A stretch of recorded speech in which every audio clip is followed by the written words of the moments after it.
So in a bit of a surprising update, the Chiefs are reportedly trying to get something done long-term with one of their top free agents. Then another couple pass catchers could also find themselves back in the fold. And guess what? Those are far from the only takeaways from today's media availability with Andy Reid and Brett Veach. So let's talk about all that and more. But first, how about those? Alright, first up in the main discussion for today's video, both Andy Reid and General Manager Brett Veach spoke to the media today at the NFL Combine. There's quite a bit to take away from what they had to say. This is the first time we are hearing from either of them, well, Veach this offseason in general, and the first time hearing from Big Red since the night of the Super Bowl following the blowout loss to the Eagles. On that loss, by the way, Andy Reid said, "It was a bad day to have a bad day." Well, yeah. You think? He said, "We didn't play very well and certainly didn't coach very well. There were some uncharacteristic things the guys did from an execution standpoint. Andy Reid also took plenty of accountability from a coaching standpoint and also gave a lot of credit to the Eagles, saying they had a great game plan and played a great game, and nobody has won 3 Super Bowls in a row for a reason," with Andy Reid saying, quote, "It's a tremendous challenge." Then on the injury front, if you remember, Chris Jones did something to his knee in the Super Bowl, and even though he came back into the game late in the third quarter, he was eventually listed as doubtful to return somewhere around the beginning of the fourth quarter and never did end up returning to play. Well, Andy Reid was asked about his knee today because obviously Chris Jones is a very important, key, critical piece of the defense, and we never really heard anything one way or another after the big game as far as the severity of that knee injury was concerned. Like, did he have surgery? If so, was it a minor cleanup? What is going on there? Well, Andy Reid simply said that Chris Jones is doing good in terms of any injury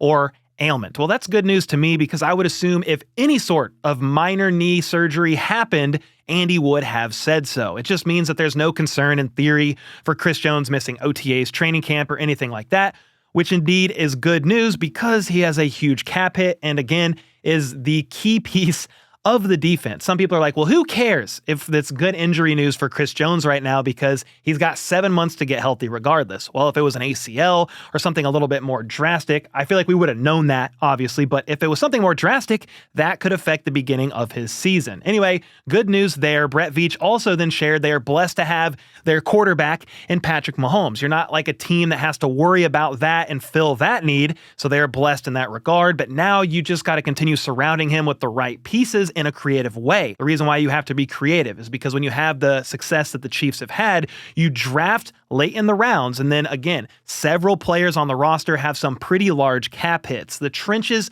are very important for Brett Veach. We know he addressed it after losing in Super Bowl 55, and you've got to keep investing in the offensive and defensive lines. Trenches win championships. So again, that's been their priority for years. And he then listed off some examples, signing Joe Thuney, whom Andy Reid said will kick back inside to left guard this upcoming season, so thank God. They also traded for Orlando Brown, they drafted Reid, Humphrey, and Trey Smith, so they will always invest with the goal of protecting Patrick Mahomes. And speaking of Patrick Mahomes, Veach was asked about his average depth of target dipping every year, and he answered by saying it's a combination of several things. Something he didn't say was that they traded Tyreek Hill away a few years ago. Yes, they went on to make 3 Super Bowls in a row after trading Tyreek, but that guy was an elite deep threat. He was gone. Then Mahomes has grown and developed so much that he can read defenses really well, and Veach almost went on to insinuate that sometimes Mahomes overthinks it. Quote, "He's grown and developed so much that he knows maybe too much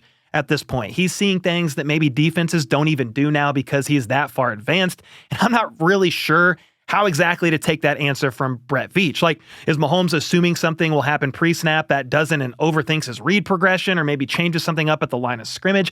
I have no idea. Your guess is as good as mine. But outside of that, it comes down to settling his feet and trusting the protection up front. That's per the words of Brett Veach. Well, that's definitely easier said than done because there was some issues this season, and in both of their Super Bowl losses, the O-line was a legit problem. So I've got to talk more about why that is, some positive news about Travis Kelce, and several other key takeaways from these pressers. But first, if you're anything like me, you probably have old boxers and underwear that are not only trash quality, like the Raiders, but probably literally belong in the trash because of how old, worthless, and or uncomfortable they are. Well, that's where the sponsor of today's video, Skims, comes right in. And I know what some of you may be thinking, Skims, like Kim Kardashian's brand? That's right, they're actually the official underwear partner of the NBA, WNBA, and USA USA Basketball, and when I found out they had a men's line, I had to give them a try, and they definitely lived up to the hype. You see, most of my boxers and underwear needed upgraded like the Chiefs' offensive line, and the cotton boxer briefs not only fit great, but they are extremely comfortable, hit right at the thigh, and stay there. No movement, no wedgie, none of that. The stretch boxer briefs are also perfect for those constantly on the move. I'll be wearing them for sure on my long bike rides when this insanely cold weather finally clears up, and I know they're going to hold up for a long time. But don't just take my word for it. Go to skims.com/HBTC to upgrade your boxers and briefs for yourself by clicking the link in the description or the pinned comment. They also have tees and tanks, hoodies, pajamas, socks, and even more for men,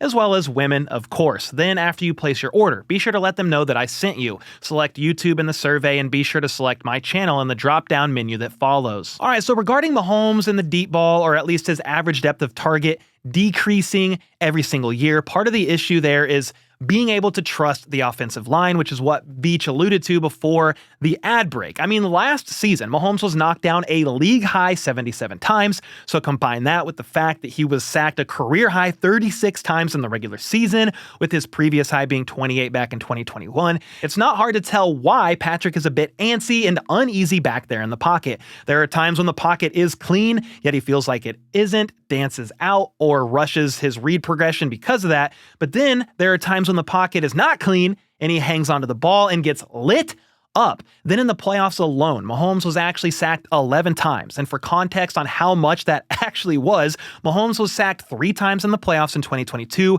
and 5 times in 2023. That's 3 less sacks in 2 seasons, 8 compared to 11 during his most recent playoff run, and they had a first-round bye. So that's obviously a problem. The O-line in protecting Patrick Mahomes. Then injuries didn't help them in this regard early on in the season either, and Joe Thuney eventually had to kick out to the left tackle spot after the revolving door with the young left tackles, Kingsley Suamataia and Wanye Morris, and then they brought in DJ Humphries. He hurt his hamstring. So once Joe Thuney kicked out to the left tackle spot from the left guard spot, that left the left guard spot pretty vulnerable with Caliendo in there. Plus, Thuney is an elite left guard, not an elite left tackle, so the quick passing game was basically a must to have success when throwing the ball, and all these things have played a factor why Mahomes and this offense have just lacked a deep explosive rate. Something else that would help with this is having a more threatening run game, and thankfully most GMs, including Veach, are saying this is a deep running back draft class, and I think the Chiefs could get a near instant contributor,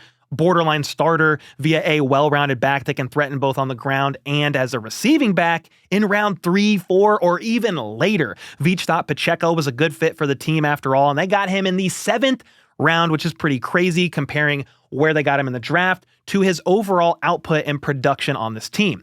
Now, I will cover some potential running back options the Chiefs could look at drafting in another video here very soon, but just know this. The issue with Mahomes' average depth of target is multifaceted, yet a true run threat outside of Pacheco, who should look better next year being further removed from that surgery he had last season, would definitely do wonders for KC. Plus, Pacheco's going to be on the last year of his deal anyway, so adding to the room definitely will not hurt. So who knows if they will actually get a left tackle early on in the draft or not, but something they are aiming to try to do with the trenches being so important is actually re-sign Trey Smith. Dianna Russini of The Athletic shared this morning that the Chiefs are making it a priority to keep him around for years to come, noting that they are going to make every effort to get a long-term deal done. Some say this is probably not going to happen because the priority needs to be on a solution at left tackle over a right guard, but even Veach himself said today that Trey Smith is at the top of the list for them in regards to priorities. Quote, "We've already had some good dialogue with him and his crew. We'll certainly do what we can, and I feel pretty optimistic about our possibilities there." Well, feeling optimistic is more than I thought I would hear out of the mouth of Brett Veach. Typically, it'd say, we love him, we'd love to keep him around, and we're going to try to do what we can. But the word optimistic rather, was thrown in there, so I do like that. It doesn't mean a deal for sure will get done, but it does mean that it seems like they're certainly going to try harder than initially believed. And to add to the Trey Smith talk, Nate Taylor on his podcast today, Only Weird Games with KCSN, shout out to them. This is what he had to say about the Trey Smith situation and the growing optimism about the Chiefs trying to retain him, re-sign him. There is growing optimism that the Chiefs will sign Trey Smith to a new 5-year deal. If that's the case, he is going to be a Chief for quite a while. Obviously, some of the back end years of that contract could be a little bit of a dummy, sort of a thing to inflate his APY. But there you go. Trey Smith very well might remain a Kansas City Chief for years to come. And then I got to talk about the fact that if Trey Smith does return, what on earth are you going to do with Kingsley Suamataia? Because Brett Veach said today on 96.5 The Fan that Andy Heck, so the O-line coach of the Kansas City Chiefs, is really excited about Kingsley Suamataia's upside at the guard position. Well, if you have Tooney returning, you've got Creed at center, and you do manage to bring Trey Smith back, what in the heck are you doing with Kingsley Suamataia? I don't really get that. I don't understand it. If that's what they're going to try to do, have him play at guard. We understand it didn't work out at tackle year one. Might be a little too early to fully tell if he's never going to be a left tackle in the NFL. But if that's how they're viewing it, Kingsley, a potential guard, he might just end up being a backup guard if you've got Tooney and Trey Smith. Next up, Veach noted that aside from building up in the trenches, we'll talk about the defense here in a moment, they will never shy away from adding wide receiver talent for Patrick Mahomes either. They have a couple solid weapons now in Xavier Worthy and Rashee Rice. Both were either a first-round pick or second-round pick in the last 2 drafts. Now, Worthy really came on the second half of the season, and Rice was shaping up to have a tremendous season himself before injury. Veach actually said he thought Rice was looking to be a top 10 receiver in the league from a production standpoint before that injury,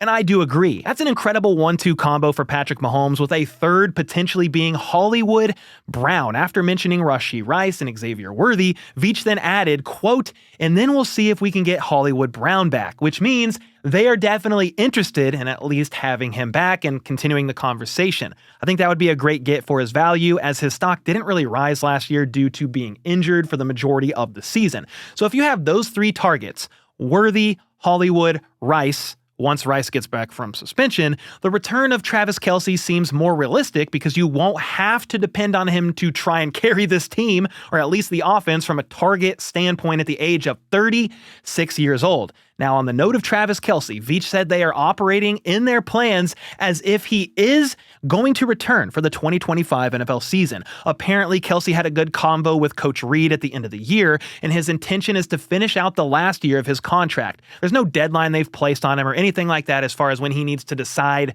if he's finishing out the contract or not, because they are operating as if he is returning. And while Kelce last said on his podcast that he's going to take time to think about it all, and Andy Reid did encourage him to do just that, it seems like a Travis Kelce return is more likely than not at this point in time. Veach said Kelce's fired up and they believe he still has the fire and desire that's a bar to return and play once more.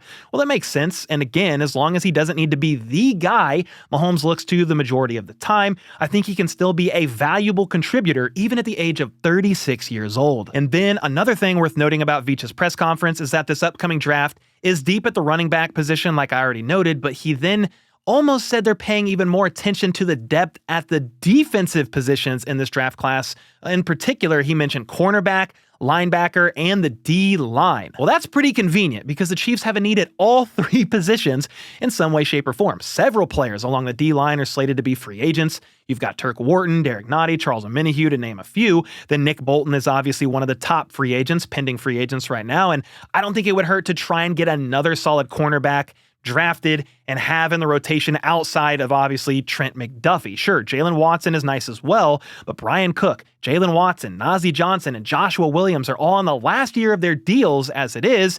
You could then extend Trent McDuffie. I talked about that in yesterday's video. Hopefully they get that done sooner rather than later, but he's not the only worry in the secondary because you also have safety Justin Reid, a pending free agent. He might not be back, and if he's not brought back, they either see enough in Jaden Hicks filling that role in year 2 alongside Brian Cook, or maybe even Chamari Connor if they take him out of the slot where I think he struggled last season. Regardless, it's probably a good thing that Veach and company see a lot of great prospects on defense because they've had a lot of success in drafting contributors in the middle to late rounds, and with the needs they have this offseason, I would expect that to continue in this upcoming draft. So make sure to let me know your biggest takeaways from Veach and Andy's pressers in the comments down below, what you are most excited about, and until next time, let's go. Let's freaking go. How about those?